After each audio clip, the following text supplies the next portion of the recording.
Hello everyone, this is Kaushal and I welcome you to modulation CUET। So guys, आज हम लोग बहुत interesting सा एक नया सा सेगमेंट स्टार्ट कर रहे हैं, एक नई सी टॉपिक स्टार्ट कर रहे हैं, clear your fundamentals, right? Clear your fundamentals, right? इस पूरे के पूरे सीरीज में हम क्या करने वाले हैं, कुछ ऐसे बेसिक टॉपिक्स को वहां से लेंगे जहां पे आपको क्या है, बहुत तकलीफ हो रही होंगी मोस्ट प्रोबेबली। जैसे बहुत सारी चीजें मोशंस में जो आपको आता होगा, मोस्ट प्रोबेबली कुछ चीजें ऐसी होंगी जो नहीं आता होगा, ठीक है? इन सारी चीजों पे डिस्कशन करेंगे, लाइक मोशन क्या है। फिर किसी दिन हम लोग क्या करेंगे, मोशन से जुड़े हुए दैट इज न्यूटन्स जो लॉ ऑफ मोशंस है उसको लेकर डिस्कस करेंगे। तो ये पूरा का पूरा सीरीज चलेगा जो आपको बहुत ही ज्यादा हेल्प करेगा in first in your CUET exams obviously, second आपके अपनी जो लेवल ऑफ कॉन्फिडेंस है, लेवल ऑफ अंडरस्टैंडिंग चीजों को लेकर वो बहुत बढ़ाएगी। And at the third point पे आप देखोगे आपकी जो ओवरऑल नॉलेज एंड विजडम है वो भी काफी बढ़ेगी, ठीक है? सो इस पूरे पार्ट को मैं actually pen and paper mode पे आपको रखना है। आपको थोड़ा समझना है कि एक्चुअली में मोशंस है क्या और मोशन से जुड़ी हुई कुछ ऐसी इंपॉर्टेंट बातें, ठीक है? चलिए देखिए, सो बहुत इंपॉर्टेंट बात क्या है, मोशन। जब हम मोशन को पढ़ते हैं सो एक बहुत इंटरेस्टिंग सी चीज मेरे दिमाग में सबसे पहले आती है कि मोशन अगर किसी ने डिस्क्राइब किया होगा फर्स्ट टाइम, ठीक है, उससे पहले उसके दिमाग में ये तो जरूर आया होगा कि एक्चुअली रेस्ट क्या है ना? रेस्ट एक्चुअली क्या है, रेस्ट में जो चीजें रहती हैं तो उसको कैसे डिफाइन कर सकते हैं, ये बहुत इंटरेस्टिंग सी चीज होने वाली है, ठीक है? तो ध्यान से आप बने रहिएगा और देखिएगा कि क्या क्या ऐसी इंटरेस्टिंग सी चीजें आ सकती हैं। सो फर्स्ट इज रेस्ट, ठीक है? सो रेस्ट को हम कैसे डिफाइन करते हैं, एक चीज ध्यान रखो, आप देखो ध्यान से। जब कभी भी एक कोई बॉडी है ना, ये body with the time elapse, with the elapse of time, time यहाँ पे आगे बढ़ रहा है, टाइम आगे बढ़ते जा रही है, लेकिन ये बॉडी अपनी पोजीशन चेंज नहीं कर रही। फिर से क्या बता रहा हूं, अगर मान लो टाइम बहुत सारा बीत गया और उसकी पोजीशन वहां से नहीं बदली तो वो क्या कहलाएगी, बॉडी रेस्ट में कहलाएगी। एग्जाम्पल, जस्ट थोड़ी देर के लिए मुझे और मेरे पे ध्यान दो। मैं क्या टाइम इलैप्स होते के साथ क्या यहां से कहीं और मूव कर रहा हूं, क्या लेफ्ट साइड या राइट साइड मूव नहीं कर रहा। सो मेरी जो पोजीशन है वो स्टैटिक है और टाइम साथ ही साथ बीतता हुआ चल रहा है। तो मैं क्या कह सकता हूं, मैं अभी फिलहाल रेस्ट कंडीशन में हूं। सिमिलरली आप देखो ध्यान से, आप अपने बेडरूम में जाओगे और अपने बेड को देखते हो तो आज बेड वहां पे ही है और आज से एक हफ्ते पहले भी बेड उसी कंडीशन में उसी प्लेस पे रखी हुई थी। इसका साफ साफ मतलब क्या निकल के आता है, इसका मतलब ये निकल के आ रहा है कि वो जो बेड है अपनी स्टैटिक कंडीशन को मेंटेन की हुई है, यानी स्टैटिक पोजीशन पे ही है, यानी वो बेड वहीं पे है और टाइम बीता चला गया, यानी एक हफ्ते बीत गए, उसका पोजीशन नहीं बदला। ये बात तो आपको क्लियर हो चुका होगा। सो रेस्ट को हम लोग थोड़ा सा डिफाइन अगर करना चाहे तो क्या लिख सकते हैं, द पोजीशन या the condition of the body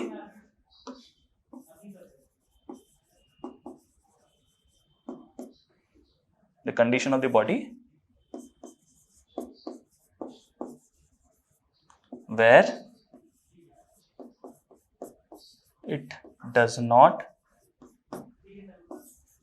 change its position, ठीक है, with respect to time, ठीक है? जब टाइम के हिसाब से वो पोजीशन अपनी चेंज ना करे, इसी को हम क्या कहते हैं, रेस्ट कंडीशन कहते हैं। बट एक बहुत इंटरेस्टिंग सी चीज और बहुत एक इंटरेस्टिंग सा एग्जांपल और लेते हैं ताकि आपको थोड़ा सा आपकी ब्रेन स्टॉर्मिंग हो जाए, ठीक है? एग्जांपल, मान लो ये कार है, ठीक है, और यहाँ पे 4 सीट्स है, ठीक है?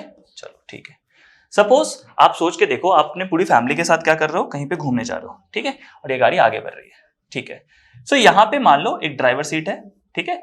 सपोज यहाँ पे कोई चला रहा है उस गाड़ी को, सपोज आपके पापा चला रहे हैं इस गाड़ी को, मम्मा यहाँ बैठी हुई हैं, ठीक है, आप यहाँ बैठे हुए हो, या आप अगर लड़की होंगे तो आपके भाई यहाँ पे बैठे हुए हैं, या अगर भाई है तो एक आपकी बहन बैठी हुई है, ठीक है?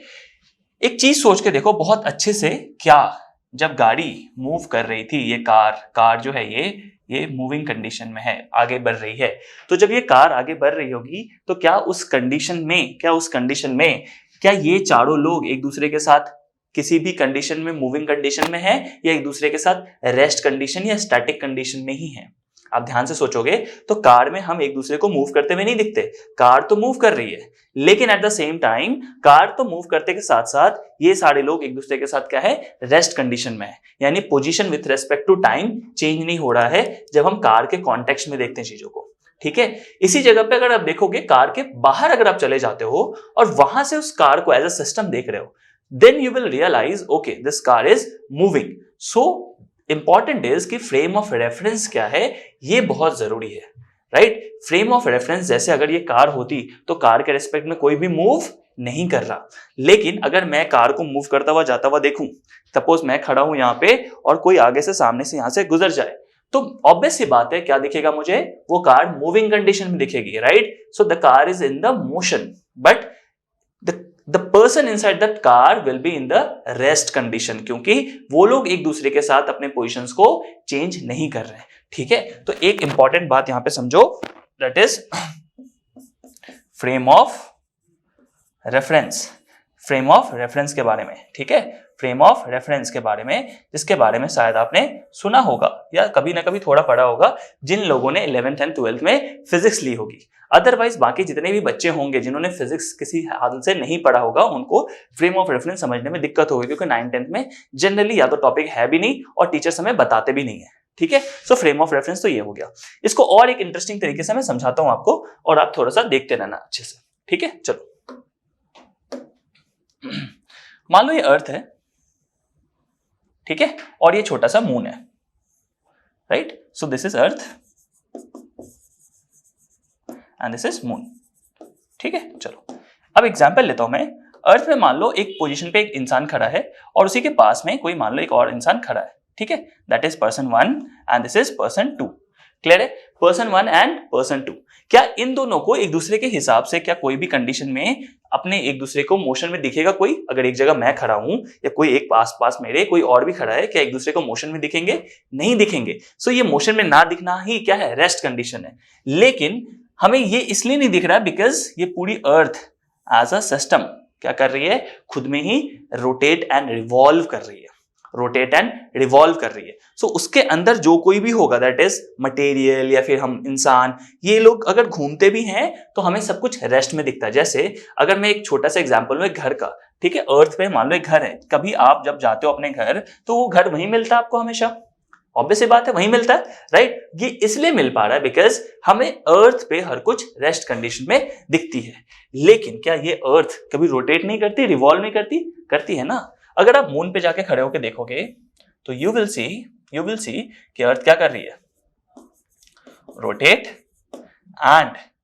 एंड रिवॉल्व भी कर रही है। ठीक है, रोटेट एंड रिवॉल्व भी कर रही है, यानी फ्रेम ऑफ रेफरेंस से देखने की बात है। मतलब हम बोलते हैं ना नजरिया होना चाहिए देखने का, नजरिया क्या है वो वाली बात है, राइट। तो ये है बेसिकली क्या, एक फ्रेम ऑफ रेफरेंस। ठीक, क्लियरली आप एक चीज और समझो यहां पे, अगर मैं मोशन को बोलूं, मोशन की फिर क्या है, मोशन के बारे में अगर हम लोग डिस्कस करें, so motion is what, the change of position of a body with respect to time. Time के साथ जब पोजीशन चेंज करती है बॉडी तो हम कहते हैं वो मोशन में, राइट। जैसे मान लो अगर एक बॉडी यहां पे थी और दूसरे समय पे देखोगे आप, ये body dot dot dot dot कहां पहुंच गई है, देखो ध्यान से, यहां पहुंच गई है।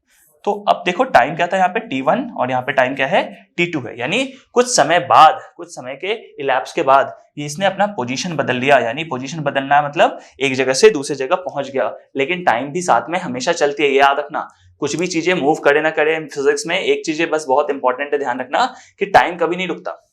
कुछ भी इवेंट हो रही होती है, सीरीज ऑफ इवेंट्स होती हैं, उस पर्टिकुलर टाइम पे भी time is the only thing that is constant, that is it is always moving forward, right. तो टाइम हमेशा इलैप्स होगा।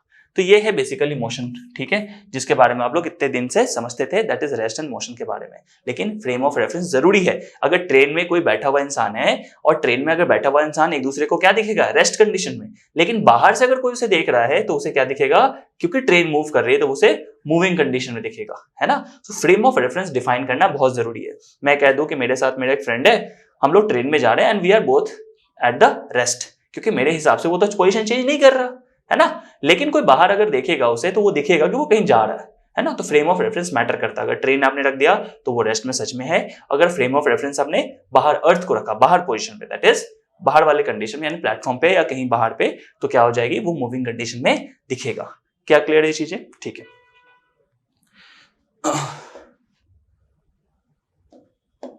मोशन में हमें दो चार चीजों को लेकर बहुत ज्यादा ध्यान रखना पड़ता है। क्या याद रखना पड़ता है? एक चीज देखो आप, डिस्टेंस, यहाँ पे थोड़ा सा मैं बेसिक्स बता रहा हूं इसका, डिस्टेंस, और यहाँ पे डिस्प्लेसमेंट का।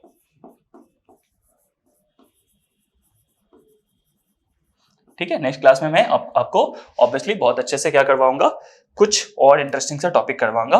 ठीक है, जहां पे मैं बताऊंगा आपको दैट इज न्यूटन के जो लॉज हैं वो किस तरह से हैं, कैसे हैं, और वहां पे इनर्शिया का क्या रोल है, इनर्शिया एक्चुअली क्या होता है, ये सारी चीजें, वेट और मास में डिफरेंस क्या होता है, ये सारी चीजें आपको समझाऊंगा मैं। सो डिस्टेंस क्या होती है? Distance is the path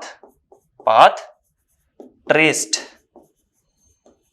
by a body, यानी ये जो पार्ट है, दैट इज ये जो डिस्टेंस होती है, बॉडी जो जो पाथ को ट्रेस करती है, जितने दूर जाती है, वही इसका डिस्टेंस कहलाता है। और उसकी यूनिट क्या होती है? यूनिट देखो आप क्या होती है, बताओ। यूनिट होती है मीटर में, that is metre.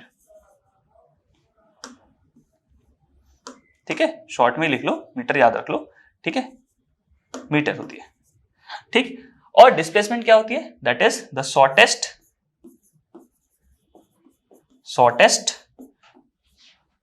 perpendicular distance, the shortest perpendicular distance, right? Perpendicular distance,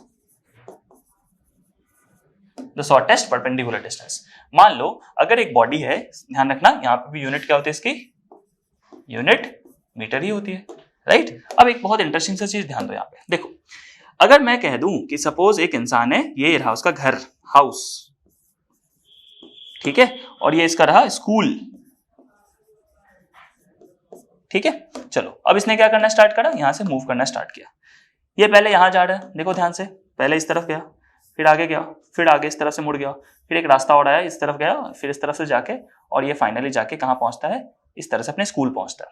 ठीक है, तो इसने बहुत सारे क्या किए, बहुत सारे पाथ को ट्रेस किया है और फाइनली जाके पहुंचा है। ठीक है, तो ये हो गया इसका क्या, ओवरऑल। एक्चुअली जब हम इसको निकालेंगे इसने कितना ट्रैवल किया है, तो इसका डिस्टेंस निकल के आएगा। सपोज मान लो ये 2 है, ये 3 है, ये मान लो 6 है, ये 3 है, ये 6 किलोमीटर है, ये भी 3 है सपोज, है ना, ये आपका 4 है और ये 2 है, तो हम लोग इसको ऐड कर लेते हैं। 2 + 3 5, 5 + 6 इज 11, 11 + 3 इज 14, 14 + 6 इज 20, 23, 27, 29, तो हम बोल सकते हैं 29 किलोमीटर है। हमने ये किलोमीटर देख लिए, है ना, तो 29 किलोमीटर दूर है इसका स्कूल से घर। ठीक, सिमिलरली अगर इसे यही जगह जाना होता, ध्यान से देखना आप, अगर मान लो इसको स्कूल से घर जाना होता और सबसे शॉर्टेस्ट डिस्टेंस होता, तो वो क्या होता, देखो ध्यान से, पूछिए, बहुत ध्यान से सोचो। देखो अगर घर से उसे डायरेक्टली कहां पहुंचना होता है, स्कूल पहुंचना होता है, सबसे शॉर्टेस्ट डिस्टेंस क्या हो सकती थी, ये वाला रूट। आप बोलोगे सर ये कैसे पॉसिबल है? ये एक तरह से पॉसिबल होता है, जैसे मान लो हम लोग कहीं से भी फ्लाइट से जाते हैं, तो फ्लाइट टाइम कम क्यों लेती है? क्योंकि वो शॉर्टेस्ट डिस्टेंस से कवर करती है, कोशिश करती है। ऐसा जरूरी नहीं कि मतलब आप देखते हो कि दिल्ली टू लाइक लखनऊ है तो वो बिल्कुल सीधा रास्ते से आते होगी, ऐसा जरूरी नहीं है, बिकॉज बीच में कुछ कुछ ऐसा नो फ्लाइंग एरिया भी आती है, जैसे कि आर्मी के जितने भी बड़े बड़े ईएमई सेंटर्स होते हैं, ईएमई जहाँ पे बेसिकली आप देखोगे कि बहुत सारे ट्रेनिंग पार्ट चलती है या फिर मशीनरी पार्ट्स हैं रखी हुई रहती है, ठीक है, या ट्रेनिंग ग्राउंड्स हैं, ऐसे एरिया से कभी भी कमर्शियल फ्लाइट्स हो या इस तरह के फ्लाइट्स को नहीं गुजारा जाता। कभी मान लो वो लोग कुछ टेस्टिंग कर रहे हैं, ठीक है, और सीधा फ्लाइट में जाकर कुछ लग गया तो प्रॉब्लम हो जाएगी, या ऊपर से किसी ने पिक्चर्स ले लिया, किसी तरह से कुछ सैटेलाइट लेके घूम रहा कोई, तो ये सारी प्रॉब्लम्स आ सकती है। इन सब से बचने के लिए इन्होंने ऐसा किया हुआ, ठीक है। तो लेकिन कह सकते हो आप कहीं ना कहीं सबसे शॉर्टेस्ट डिस्टेंस से ट्रैवल करती है, तो ये जो शॉर्टेस्ट डिस्टेंस है ये कहीं ना कहीं क्या है, हमारा डिस्प्लेसमेंट है, ठीक है। एक इंपॉर्टेंट बात देखो, डिस्प्लेसमेंट ना हमेशा क्या हो जाती है, जीरो हो जाती है। किस किस कंडीशन में? जब, ध्यान से देखना इधर, डिस्प्लेसमेंट becomes zero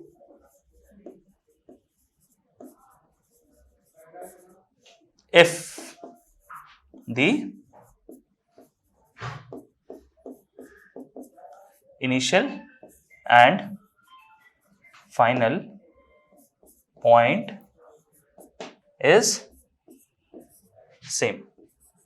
ठीक है, अगर डिस्प्लेसमेंट कब जीरो हो जाती है, जब इनिशियल और फाइनल पॉइंट सेम हो जाता है। एग्जांपल कंडीशन देखते हैं, जैसे मान लो एक सर्कल है, आप यहां से दौड़ना स्टार्ट करें और दौड़ते दौड़ते फिर से इसी पॉइंट पे आ गए।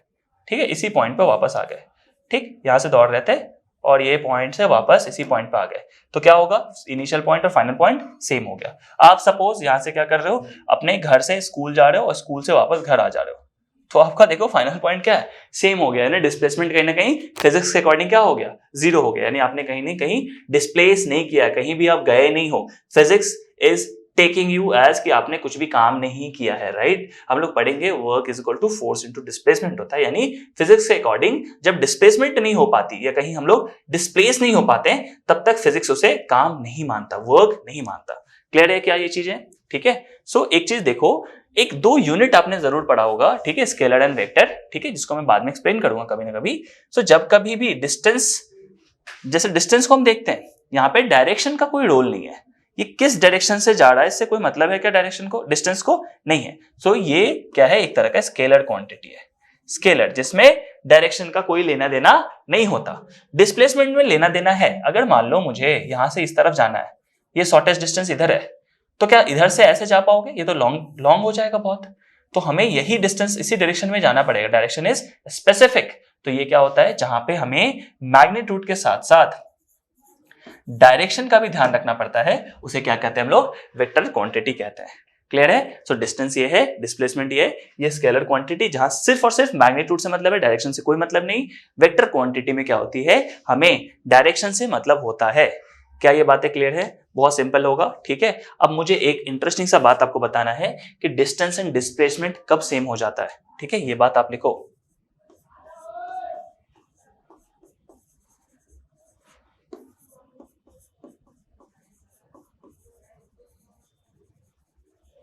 डिस्टेंस एंड डिस्प्लेसमेंट,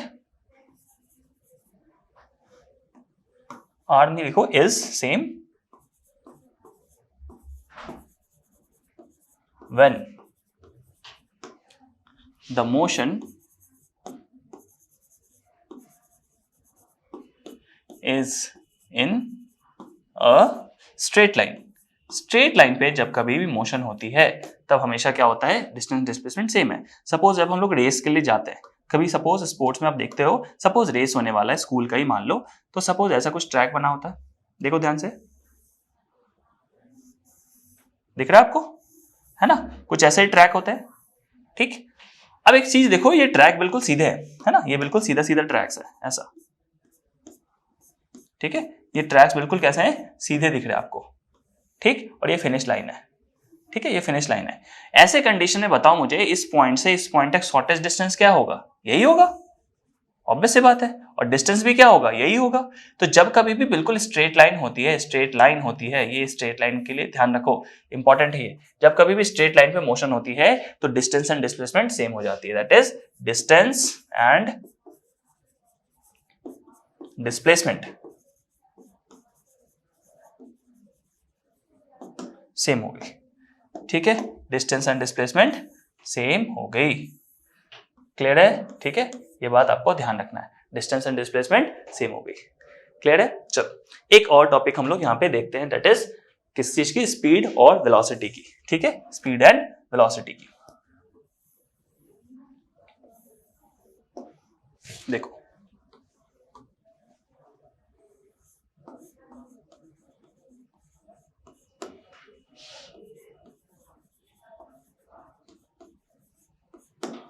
देखो, स्पीड को हम अगर जब निकालना होता है हमें, स्पीड हम कैसे निकाल सकते हैं, speed is equal to, speed क्या होती है, डिस्टेंस अपॉन टाइम होती है, distance upon time.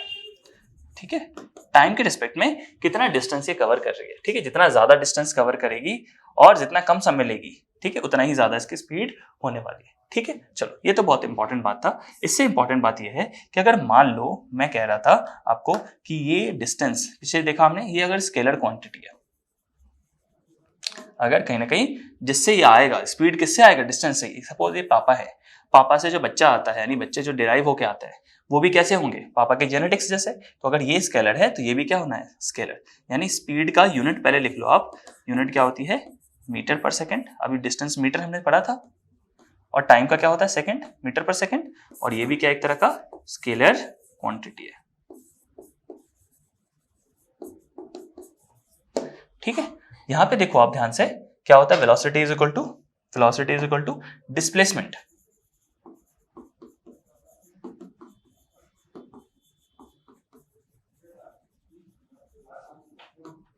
Displacement upon time. Similarly अभी बताया था मैंने, अगर डिस्प्लेसमेंट क्या है, एक वेक्टर क्वांटिटी है, कि अगर एक वेक्टर क्वांटिटी है तो ये भी क्या होगा, वेलोसिटी भी एक वेक्टर क्वांटिटी होगी, यानी इसकी यूनिट क्या होगी, इसकी भी यूनिट मीटर पर सेकंड ही होती है, और ये देखो क्या है, एक वेक्टर क्वांटिटी है, यानी इसमें भी क्या चाहिए, इसकी मैग्नीट्यूड के साथ साथ ये डायरेक्शन स्पेसिफिक है। यानी आप देखोगे अगर एक सर्कुलर मोशन हो रहा है, इस बात को ध्यान रखना, देखो ध्यान से, सर्कुलर मोशन हो रहा है और इसके अंदर कोई, अगर मान लो एक सर्कुलर मोशन में कोई गाड़ी को चला रहा है 40 किलोमीटर पर आवर के स्पीड से,